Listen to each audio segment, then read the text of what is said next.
Welcome back to the Dialed In Podcast. I'm Mo, and as always, I'm joined here by my buddy Gene. Gene, how you doing? Doing well, can't complain. Still in LA over there, huh? Still in LA, another week or so, but we'll be back very shortly. Nice. I heard you did some watch shopping in LA yesterday, or maybe browsing. Yeah, I did a little bit of window shopping. Had the opportunity to take a walk down Rodeo Drive, the world famous, and stop by IWC and JLC. Unfortunately, Rolex and Patek were both closed, and peeked into Piaget as well. But the one watch that I tried on yesterday, wait.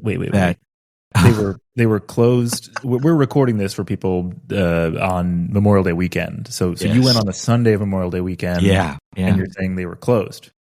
Yeah. So the brand new Patek and Rolex boutiques on Rodeo, which are run by Gearys, were closed or are closed on the Sunday and Monday of Memorial Day weekend, which is just unreal considering that they're two of the biggest shopping days of the year. So apparently sales and revenue for those stores are not important.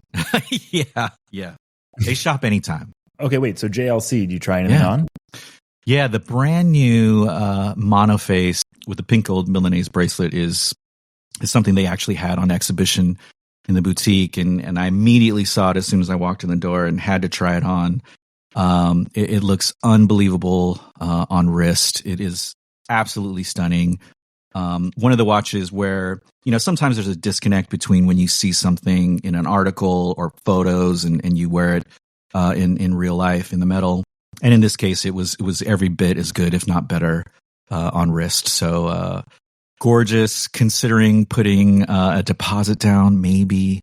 Was getting a little bit of the hard sell. And just for some inside information, the general guidance around ordering that watch is it's going to take about a year, but the belief is that it could come in as soon as 8 to 10 months, but it's looking like a year if you get a deposit on it right now.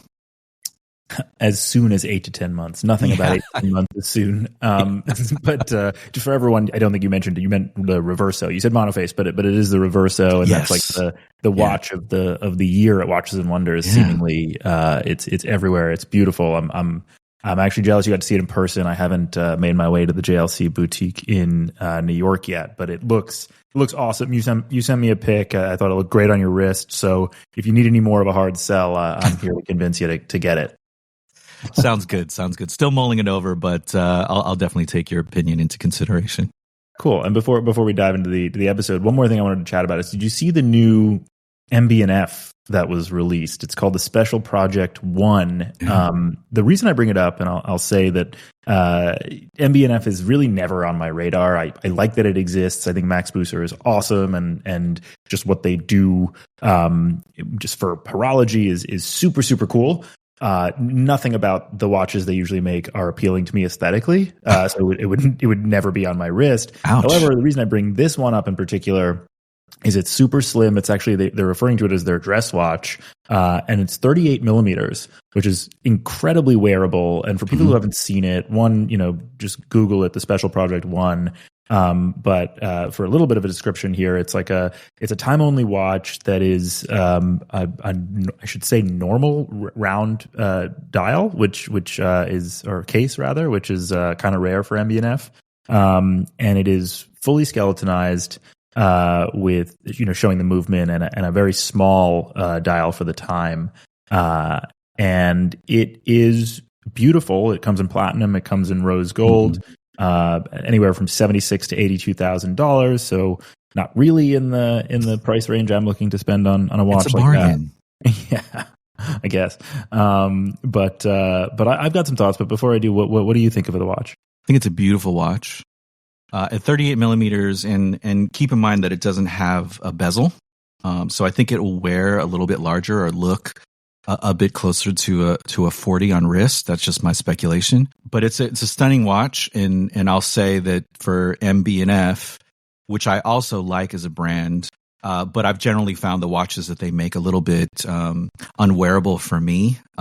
This is probably the first one that I've seen that is very approachable, and something that I could see myself owning potentially someday, but I like the direction that they're going in, and I think it's a great watch.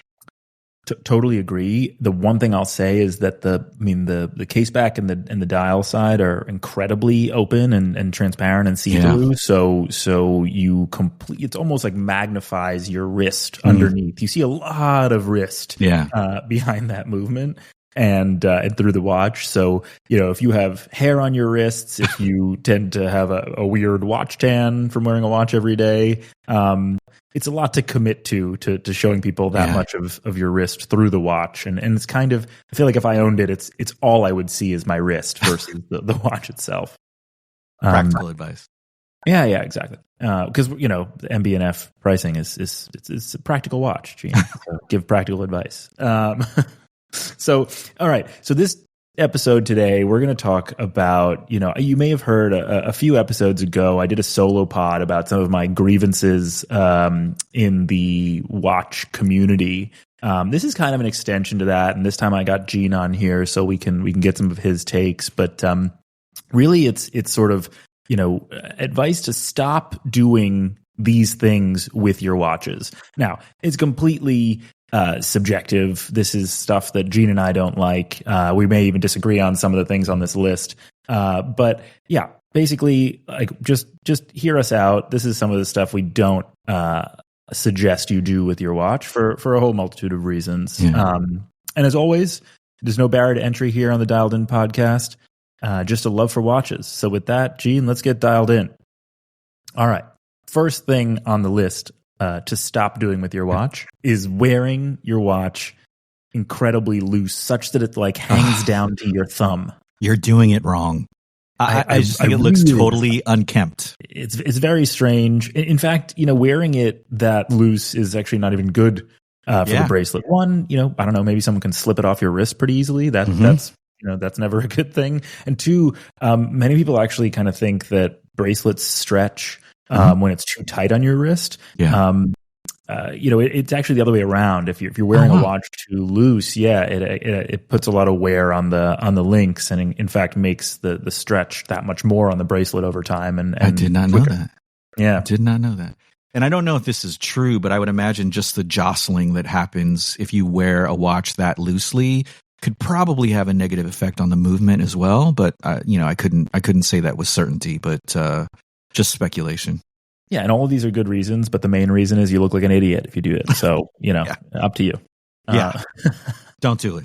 Here's another one that I don't know if I'm going to be in my own camp here, and this is probably not fair to tell people, but I think it, so I'm going to say it.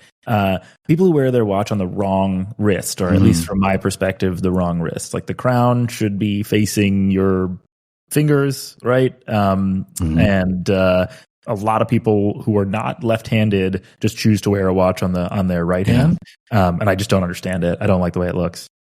I completely agree with you. I'll give one caveat to that, which is I do understand the annoyance of having the crown dig into your wrist, which I've had happen before many times. At one point, I had some scarring when I was wearing a watch very consistently every single day for the majority of the day.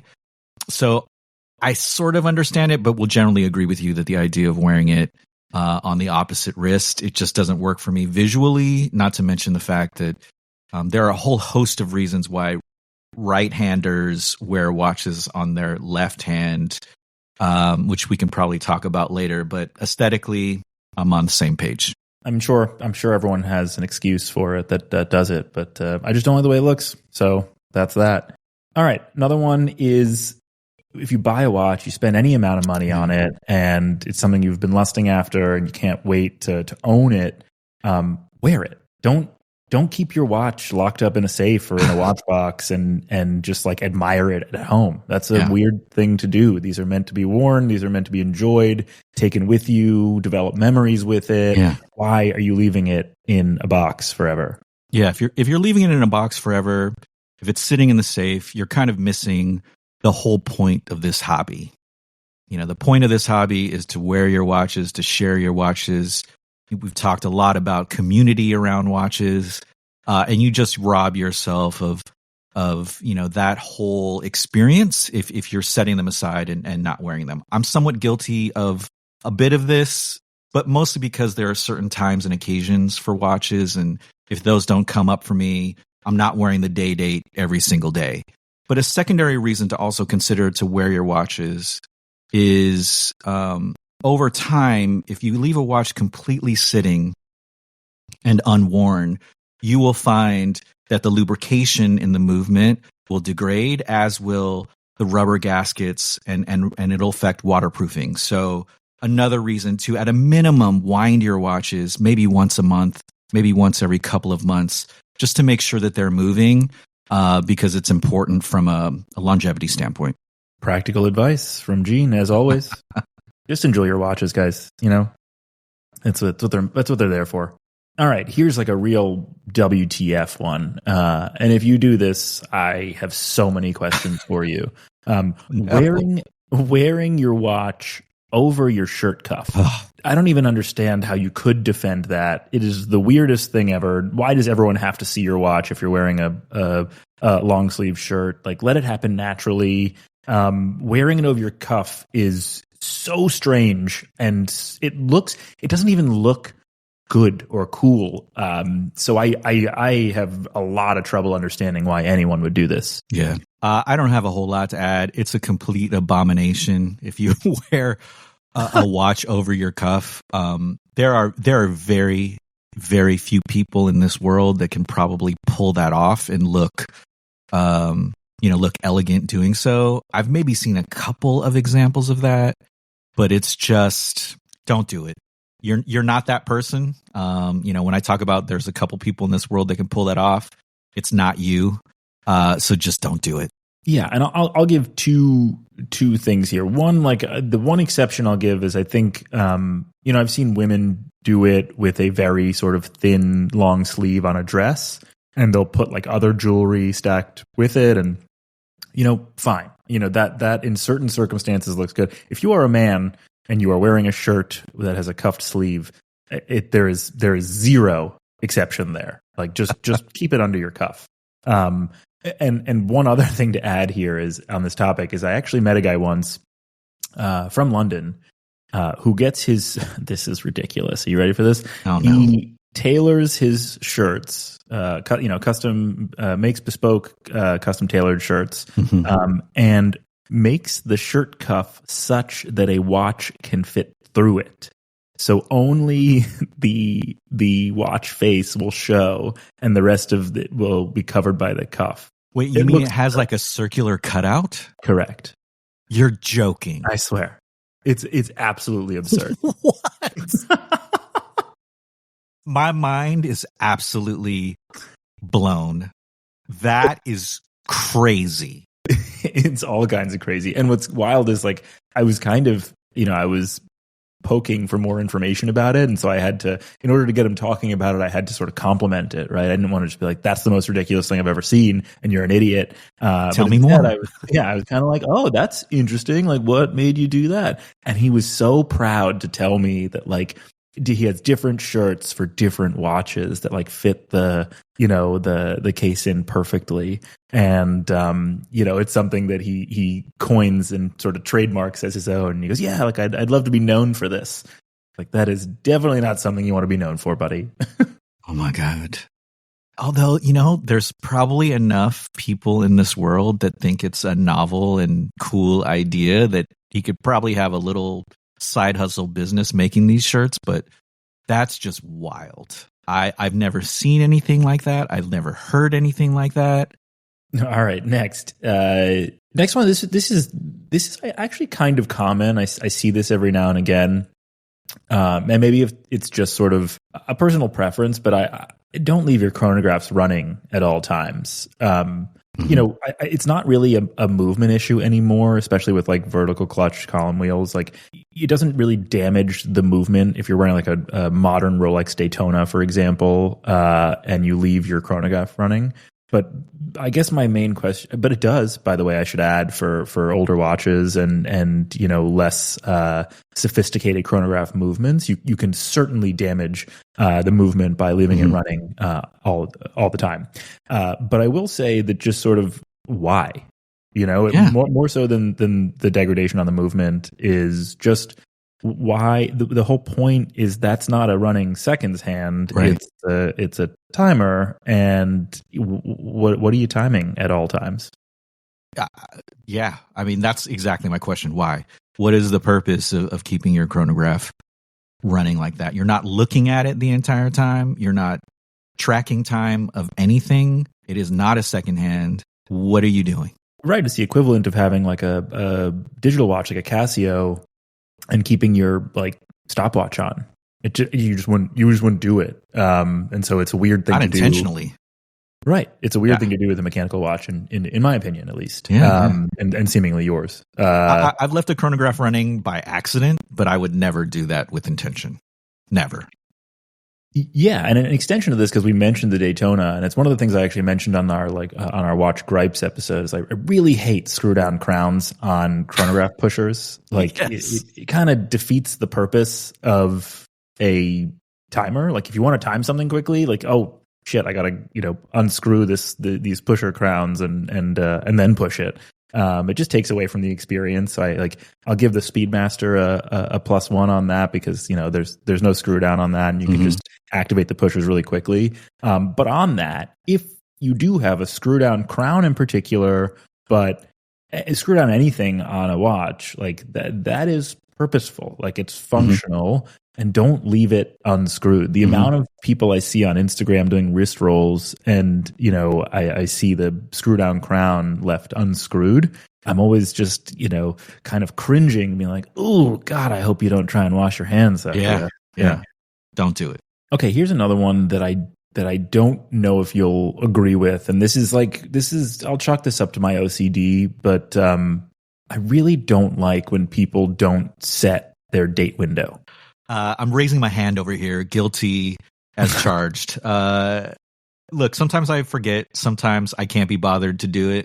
I would like to change the date to make sure that every single time I wear a watch that has a date complication that it's accurate. But I will say that sometimes I leave the house and especially if the date is not even close and I have to cycle through the entire month, I'm just not going to do it. So. That's even with QuickSet, I just don't sometimes. I mean, I use my date window when I don't necessarily miss it if I'm wearing a time only watch. Right. But if I have a watch with a date window, it bothers the hell out of me if the date is wrong. And I'll find myself using the date window when I'm wearing a watch with one kind of often. Even though I could, very easily pull out my phone and it's on my home screen.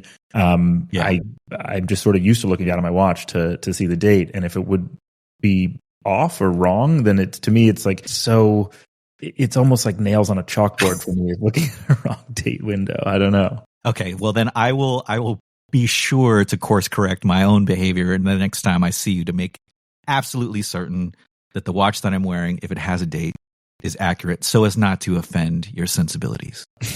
Thanks, Gene. That's a good friend right there. Let's see. What do we got next on the list? Okay, here's one. And I mentioned stacking earlier, but listen, guys, I think the stack is whack is how I'll frame it. If you're wearing a watch and you want a great picture for your Instagram grid or to send a picture to a buddy or to show your new watch, and you want to throw some like bracelets around it that match the colors, or you just want more bling on your wrist, whatever it is, fine, do it, take that picture, but do not go walk around with that stack of bracelets on the same wrist as your watch, throughout your day. It may look good, and by the way, in fact, I actually don't think it looks good once your arm hangs down and the bracelets slide down and just sort of like crunch against your watch. And of course, I'm mainly talking about the scratching that happens, but even aesthetically, it doesn't look as great as it does when you just sort of like position them well for a picture. And I'm really talking about any kind of metal bracelets here for a stack. Like if you want to throw on some like rope bracelets because you think it looks good with your watch. Personally, I don't. But if you do, that, more power to you. But really, it's the idea of like stacking, like, you'll see a lot of pictures of like Cartier love bracelets or Jus Saint Cloud next to a watch, and that just scratches the hell out of the watch with everyday use, and I just don't see the purpose or the use for it. I would agree. From my perspective, stacking with a watch can look cool, even in its chaos. Just the idea that there's something beautiful about the maximalism of wearing a watch with a few bracelets or something like that. That said, I think the danger of damage to your watch in particular, again, as you mentioned, scratches and dings, crystal, all of that stuff. You're also talking about expense down the road. If you ever want to polish or recondition the watch, if the crystal gets scratched or chipped, replacing those things, especially for very nice watches, is going to come at a pretty penny. So just keep that in mind if it's something that you want to do, that there's damage being done to your watch, and there's probably some cost down the road if you want to make any kind of fixes. 100% agree. Gene, you added this one to the list, and I think it's a good one. Winding a watch while it's on your wrist. Yeah, and I've been guilty of it too. What I will say about winding a watch on your wrist is that there is some potential for damage. We've talked about that a lot today, that there are these instances where you're doing micro harm on your watch, and in the aggregate, maybe you're doing something real. But winding a watch on your wrist, because of the way that it sits and the lateral force that you're putting on it, this is super nerdy. You're actually potentially doing damage to, the crown, given that it's a force that it wasn't meant to endure. So just keep that in mind.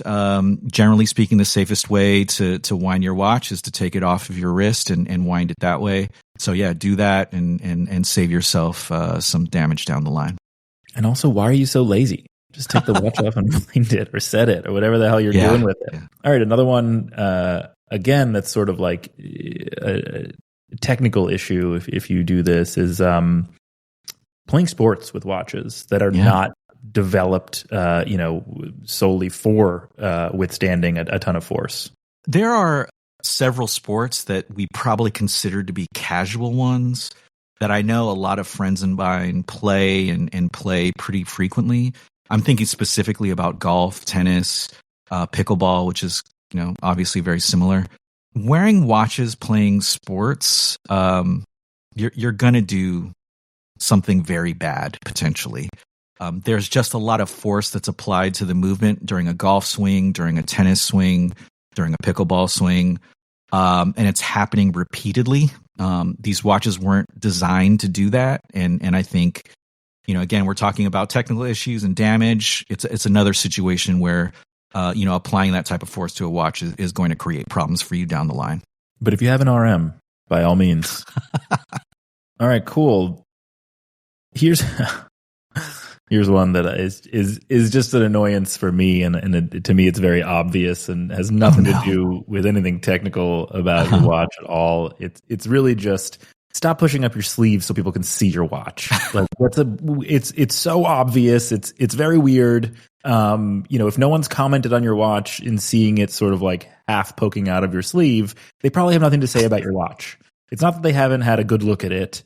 And so, no need to like keep your left hand, positioned on your face and your sleeve rolled down so people can see it. It's the watch is for you. Enjoy it. If you're wearing something for comments, then you're doing it wrong. And people that are watch people will see a sliver of a watch and ask about it, or ask to see more of it, or ask to see it properly. And so don't stress about that. But the watch is for you. Stop pulling up your sleeve in a weird way to show your watch to everyone. So you're saying when I roll up my sleeve and rub my chin when I'm wearing the Panda Daytona, I'm being too blatant? No, not obvious at all, Gene. Not obvious at all. All right, let me ask you a question, and I'm not trying to trap you here. Yeah. Do you know what a sex pile is? I could guess what that is. I've never heard that term before. I have no clue. This is a family pod, so please save your guesses, Gene. I don't know if we need to hear what you think it is. So let me cut to the chase here. If you ever go to a watch meetup or like a Red Bar event, always at the end of it, they'll call for a big picture of all the watches that were there, and everyone kind of takes off their watch and puts it on whatever table is at this cafe or bar that they're at, right? It's typically like a wooden table, and everyone's just like, I wouldn't say throwing their watches. They're trying to, place them in this pile together, which is, I guess affectionately referred to as a sex pile by most watch communities. And it's just, to me, just no. Like, what is the purpose of that? Your watch is definitely getting scratched, let alone, like, God forbid you throw down like a watch that's meaningful to you, and someone else it's a really easy way to just like for someone to pick it up and walk out with it. Although I know those events are for people in the community, and hopefully none of you would ever do that to someone else. But you're just weirdly leaving your watch exposed to like, tons of scratches, potential theft, mistakes happen. Someone could be taking their watch off the table and kind of hit yours on the way, and it falls off. And God, so many bad things can happen. Just like take a bunch of wrist shots if you must take pictures of the watches that were there. It's weird to me. Yeah. First of all, setting aside how salacious a sex pile sounds, the practical advice here, and this is probably a larger idea around the way you handle your watch and set it on hard surfaces, because I'll definitely see a lot of people put it sort of crown side or on the other side of the case, or even if you lay it flat, there's going to be damage. Like, even if you lay it flat, you're going to find scratches on your case back, for example. You spent a lot of money on this watch. You care about it. It's something that's important to you. Just try to avoid the unnecessary damage that happens when you put yourself at risk. So that's just avoid it. Yeah, and interestingly, I've actually heard that if you do put your watch down sort of on the side of its case, that if you have to pick a side, the preferred side is typically rested on the crown. I didn't know that. Well, it's the way it was described to me is just it's the least amount of real estate for potential scratching. Okay. Which I thought was pretty smart. I don't know if I'd advise putting your watch down that way, and put my stamp of approval on it. But I think it is good advice that if you have to put your watch down on a hard surface, just because of what we said could potentially happen, even just moving it around can cause some scratches. Like, you may as well scratch your crown versus the entire other side of your case. Totally. Separate and aside, do you actually own a tray of any kind? Just something like a softer surface so that you can handle your watches and not worry about them getting scratched on a table or something like that?